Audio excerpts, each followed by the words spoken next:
So today we are doing the May-June 2021 paper 1 variant 3. So let's start. Question 1, it says a government department provides milk at no charge to very low income families. Which term best describes the milk? Now, milk is provided without a charge. It is provided freely, but since it does have opportunity costs, it is not a free good. Similarly, it is not an inferior good as well, because we know that milk is an essential good. It is a normal good. It is not an inferior good. The demand for milk could increase, or it will remain the same as incomes increase. The demand for milk will not reduce as incomes increase, which is the characteristic of inferior goods. So it is not an inferior good as well. As far as public good is concerned, it has to be non-excludable, non-rival, or non-rejectable. Within these three, either two of them has to be fulfilled. And since we know that milk is rival because the consumption by one person will reduce the consumption for another, and it is also rejectable because if somebody does not want to consume it, they can reject it. So in that regard, milk would be a private good. 2, it says which statement is a normative statement? A, China has never had a balance of payment surplus. It is a positive statement. B, high interest rates might reduce investment. Definitely, higher interest rates will reduce the amount of loans borrowed because the cost of borrowing has increased, which means the investors will borrow out less loans and thus it will reduce investment. So it is a positive statement. C, perfect competition is allocatively efficient. Again, a positive statement. D, welfare payments should be increased. Now this is a normative statement because there is some kind of suggestion, some kind of justification that is made whether welfare payments should be increased or not increased. That depends. So it is a normative statement. D is our answer for 2. 3, it says what do economists regard as a reward for taking risks and organizing production? Now they're talking about the reward. They're not talking about taking risks itself. They're talking about the reward for taking risks. That would be profit, not enterprise. Many people would get this one wrong, but they are talking about the reward, not the taking risks act itself. The reward for taking risks would be profit. So D is our answer, not enterprise. 4, the British pound is the national currency of the UK. In Brixton, in South London, it is possible to get a distinctively marked currency called the Brixton pound from special cash machines. This can be spent with 150 local shopkeepers. Similar schemes are found in towns in the US, Italy, and France. Should Brixton pounds be considered money? Now, for anything to be considered money, it has to fulfill the four functions of money, which are medium of exchange, unit of account, store of value, and standard of deferred payments. As we can see, since it can be spent with 150 local shopkeepers, it means it does act as a medium of exchange. It also acts as a store of value because goods can be bought with it, and it also acts as a unit of account because it allocates value to the goods. What is the value for a certain good they buy from the shopkeepers or sell to the shopkeepers? So it also acts as a store of value. And finally, it also acts as a standard of deferred payments because with these shopkeepers, you can buy from them on credit, which means as a loan, and therefore it is also a standard of deferred payment. It fulfills all of the four functions of money. Therefore, Brixton pounds would also be considered money. And why will they be considered money? Because it is fulfilling all of the functions of money. And that, in that regard, D will be our answer, because it says yes, because they fulfill all the functions of money. This is the correct option. However, for the AS level paper 1, the functions of money has been removed. It has been moved on to the A2 paper 3, so it is not in the syllabus. I just did it for explanation. Question 5. When stating the law of demand for a good, economists use the phrase all other things being equal. What is not one of these all other things? Now, when economists say all other things equal, it is not talking about the price of the good, because it is the price that is compared with the demand so that we can plot the demand curve or the stating the law of demand. which is that the demand curve, it would always be sloping downwards because it has an inverse relation with price. So in that case, the price of the good would not be the same, it will change. All other things will remain unchanged except the price of the good. So C is our answer for 5, the price of the good. 6. What will not cause a shift in the market supply curve of a commodity? A change in technology. It will cause definitely a shift in the market supply curve. B, a rise in the price of factor input. A rise in the price of factor input will cause a shift inwards, definitely. C, a rise in the price of a commodity. A rise in the price will cause a movement along the supply curve, not a shift from the supply curve. D, the introduction of a specific tax on the commodity. If a tax is imposed, there will be a shift inwards of the supply curve. So C is our correct option. That will cause a movement along the supply curve, not a shift from the supply curve. 7. A product has a low price elasticity of supply. What might explain this? A. The product has a low opportunity cost. No, if it has low opportunity cost, it will have a high price elasticity of supply because it will be easy to supply that without much of effort because the opportunity cost is low, so it will have a high price elasticity of supply.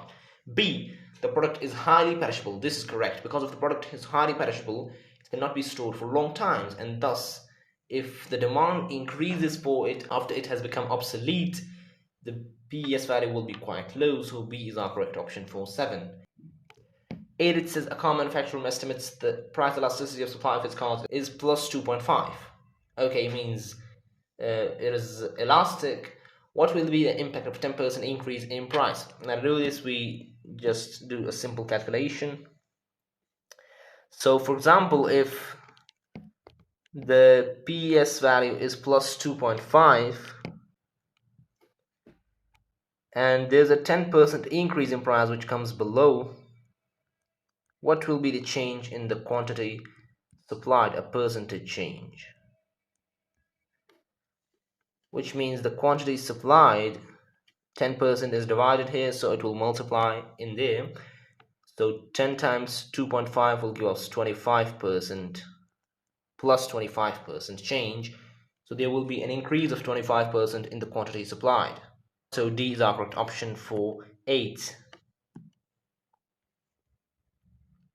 9, it says the diagram shows the original demand curve D1 and supply curve S1 for diesel cars in Europe. Point X is initial equilibrium. Great. There is a successful advertising campaign by electric car producers, which means the demand for diesel cars would reduce because the electric cars have had a successful advertising campaign, which means the demand for diesel cars will definitely reduce because the demand for electric cars is increasing. And then it says a unit tax on diesel cars. If a unit tax is imposed, the supply curve will shift inwards, which means the supply curve will shift inwards and the demand curve will shift inwards. So from X, if D1 is D2 and S1 is S2, the correct answer will be D for 9. 10, it says a UK-based food company wishes to diversify its product range. Okay, to finance this, it has obtained a $10 million loan from a bank to buy land, build, and equip a bakery. What would not be classified by an economist as factor of production? Now, loans, some people may as well call it as capital, but capital are those things that enable the manufacturing of other goods, and capital would include the inventories, the machinery, the factory, the buildings. All these things will come under the factor of production capital, but loan is not on capital, so A would be our correct option, a $10 million loan used to finance the project. B, the land in which the factory will build, definitely that will come in the factor of production land. C, the ovens required to bake the bread. Now this is the capital. This is the factor of production capital, ovens, because they enable the production of bread. D, the soya used in the making of the bread. That will be raw material, so it will again come in the factor of production land. So A is our correct option for 10. 11. A country's central bank has commissioned a report on the demand for and price of houses. What might be the most likely combination of reasons for an increase in the price and quantity demanded of houses? So they're saying the price and the quantity demanded of houses is increasing. What will be the most likely reason for this? If incomes go up, definitely the demand for houses will increase. So D could be the correct option. And then it says interest rates, they go down. If interest rates go down, what happens is that the cost of borrowing will fall and people will demand more loans, and thus they will have more disposable income, and thus they will demand more houses. As incomes go up and interest rates go down, the demand for houses will increase. So D could be our correct option. And then it says wages of bricklayers unchanged. If that is unchanged, that means the cost of production will be unchanged, and therefore the supply will not be affected, and thus therefore the price will not be affected. So which means that the price, since the quantity demand is increasing due to the interest rates and incomes, the quantity demand will increase, it will shift outwards, and thus the price will definitely increase as well. A shift in quantity demanded outwards will always result in an increase in the price for the good. So D could be our correct option for 11. 12 says the diagram shows the outcome when a landowner who had allowed motorists to park on his field at no cost introduces a parking charge of $1. So initially he was charging 0 for parking at his field, which means our consumer surplus will be this particular area, X plus Y. But after he has introduced a $1 charge, the consumer surplus will reduce from X plus Y to this point, just X. So let's see. What happens as a result of the change? The landowner gains a surplus of Y plus Z. That is incorrect. B. The motorist gains a surplus of X plus Y. No, the motorist loses the surplus of Y. C. The ownership of surplus Y changes. This is correct, because initially Y was also in the consumer surplus, but now since the owner has imposed a charge of $1, the Y becomes a producer surplus. So yes, the ownership of the surplus Y changes, and therefore C is our correct option. 13, it says the table gives information about the market for 2 models of car.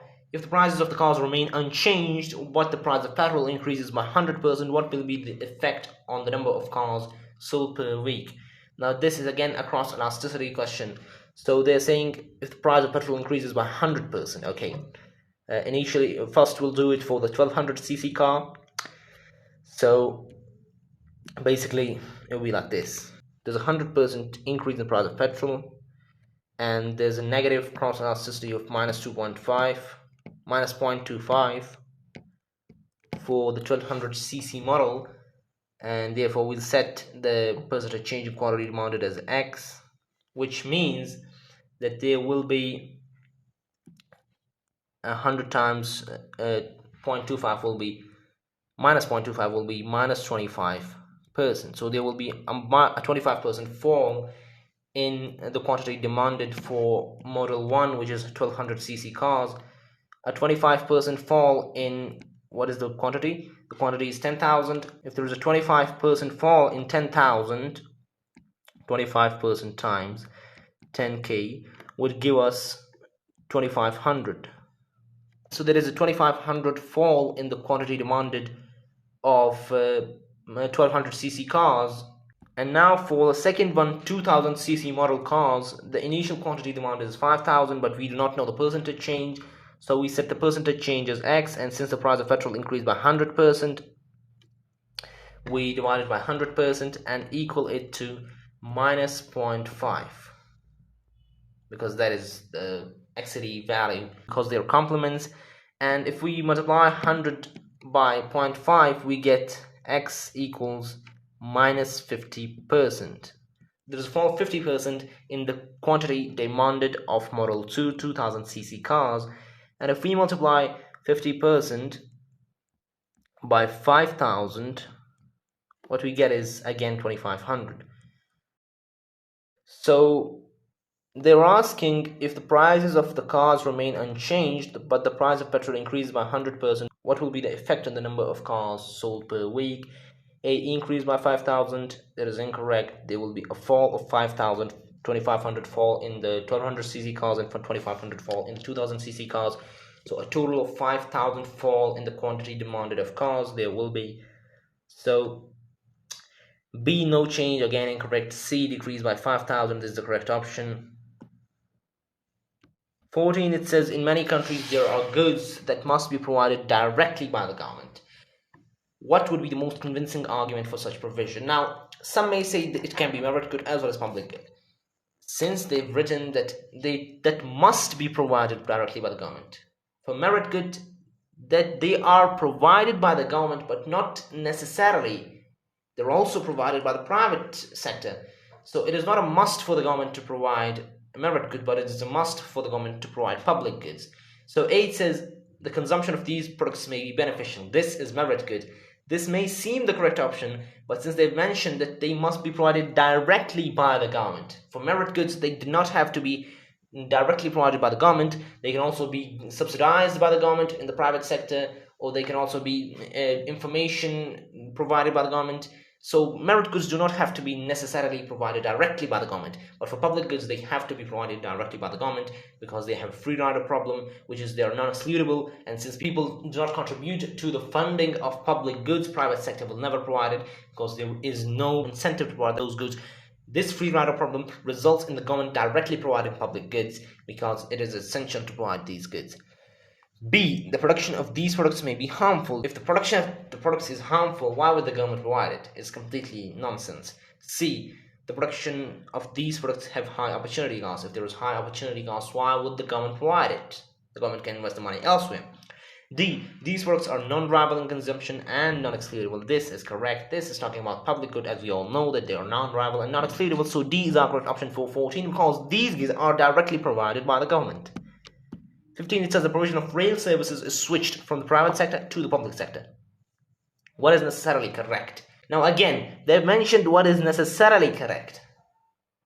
So the option that we choose should be a must. There is no way we can get away with that option.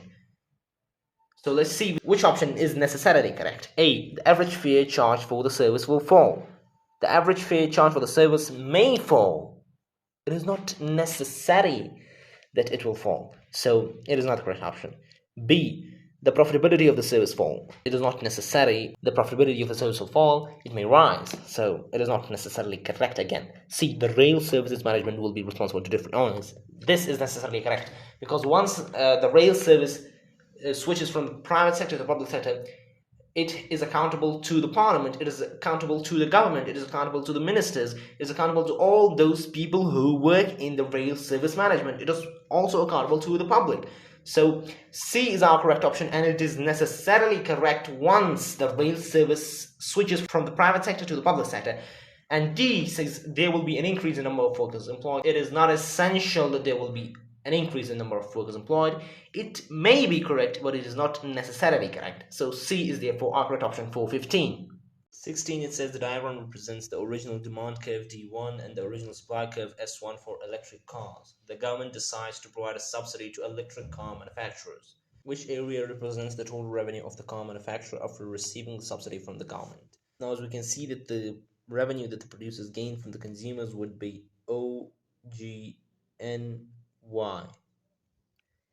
This is because the price after the subsidy that the consumers are paying is OG, combined with the quantity they're buying OY. OGNY would be the revenue that the producers gain from the consumers.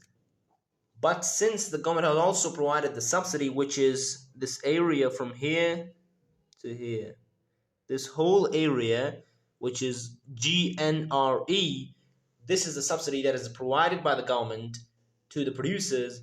So since the OGNY is the revenue from the consumers and GNRE is the revenue from the subsidy, OERI, which is this area, would be the total revenue of the producers.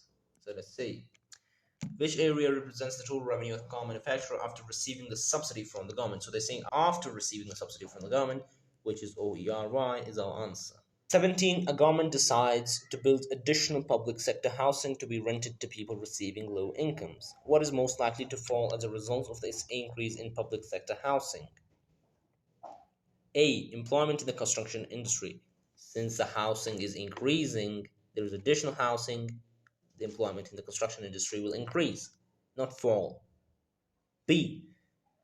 Land prices in towns and cities. Land prices will rise because the demand for land would be increasing since the government is building more houses, therefore the land prices will increase, not fall. C. Rents of houses in the private sector. This is correct because the demand for houses in the private sector will fall because now the government is providing houses to the people, and now since the government is providing the houses to the people will demand less of the private sector houses, which will mean that the demand for private sector houses will decrease. Therefore, the rents of the houses in private sector will reduce as well. So C is our correct option. D, total government spending. The government is providing additional housing to low income peoples, which will increase the government spending, not decrease the government spending. So 17, C is our correct option. 18, government spending for a year includes these items. What is the total of transfer payments by this government in $1,000,000? Transfer payment is payment done to people for non-productive work. This includes pensions, this includes welfare payments, this includes unemployment benefits, this includes job seekers allowance, this includes child allowance. There are many examples of that. So pensions for elderly people, welfare payments to sick people, and payment to unemployed workers. These three will be classified as transfer payments because it is done to these people who are doing no productive work.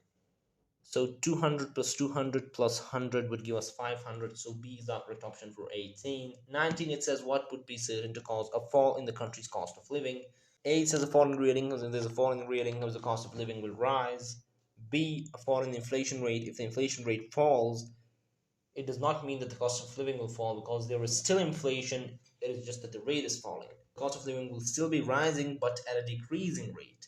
C, a negative inflation rate, which is deflation. In that case, the average price level of the goods and services in the society will fall, which would mean that there will be a fall in the cost of living. So C is our correct option. D, a reduction in direct tax rates. If there's a reduction in direct tax rates, the disposable income would increase, nominal income would increase, but it does not mean the real income is increasing because the inflation rate may be higher than the rise in the nominal income, which will nullify the increase in the disposable income, and there has to be a rise in real income for the cost of living to fall. So therefore C is our correct option for 19. 20, what is not an aim of protectionism? A, to improve balance of trade. It is an aim of protectionism. B, to increase price of exports. No, it is not an aim of protectionism. Protectionism tries to make exports price competitive, not increase their price. So B is our correct option. It is not an aim of protectionism.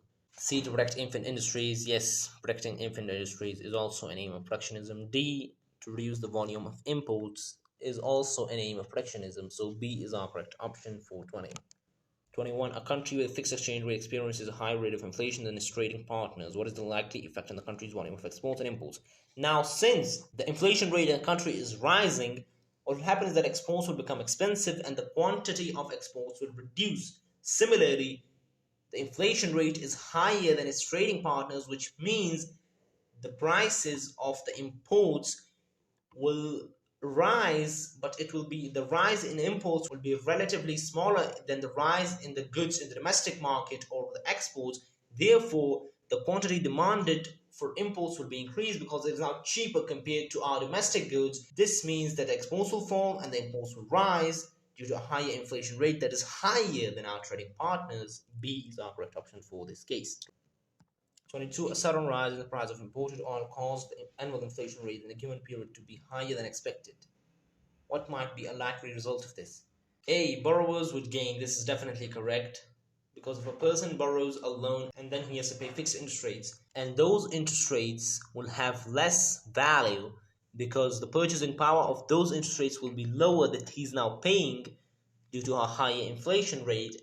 And now, since the value of those interest rates is lower than what he actually borrowed, it means that he initially borrowed money that had higher purchasing power, but now he's repaying money that has lower purchasing power, so he did gain actually. So A is correct option, and inflation borrowers would gain and lenders would lose. C, the balance of trade will improve. This is incorrect as well, since the imported oil is becoming expensive, and due to that, the value of imports in the current account will rise as well, which will definitely result in the balance of trade to worsen, not improve. D, unemployment will fall.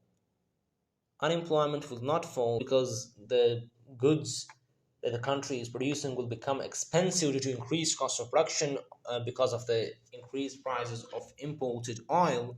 It means that exports will become less price competitive and the demand for exports will fall, and the demand for domestic goods will also fall because they will also become less price competitive. And when the demand for these goods fall, they will produce less and thus they will employ less people, and therefore the unemployment will rise. So D is incorrect as well. A is the correct option for 22.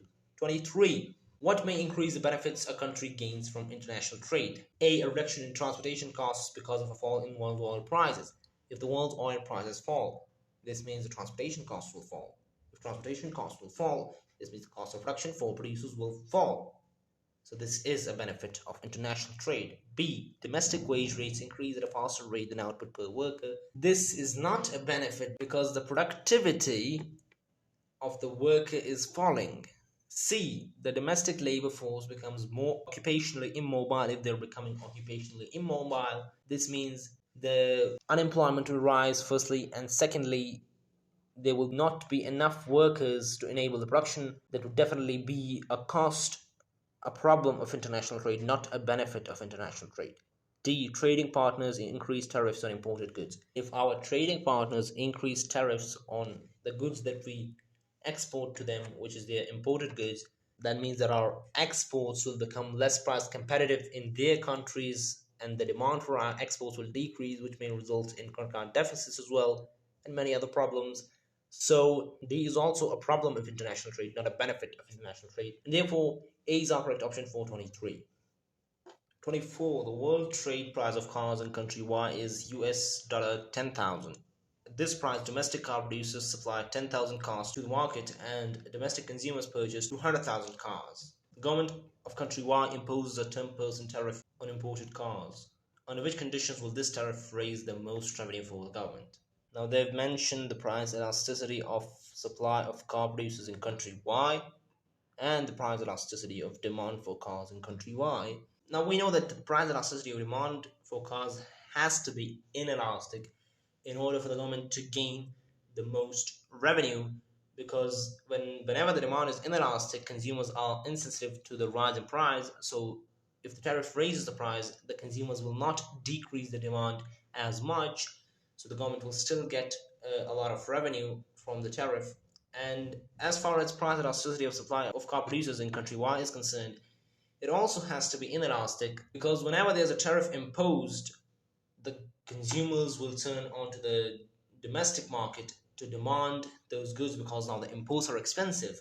But since the domestic producers have an inelastic supply, they will be unable to fulfill that demand, and therefore the consumers will still demand those goods from the imports, and thus the tariff that the government has imposed will generate the most revenue in a case where the PES value of the domestic cars is inelastic and the PED value of the domestic demand curve is inelastic as well. So in that case, A is our correct option because the PES and the PED value are both lower than 1, which means they're inelastic. So A is correct option for 24. 25. A country has a balance of trade deficit. When will this be least likely to be improved as a result of a depreciation of its currency?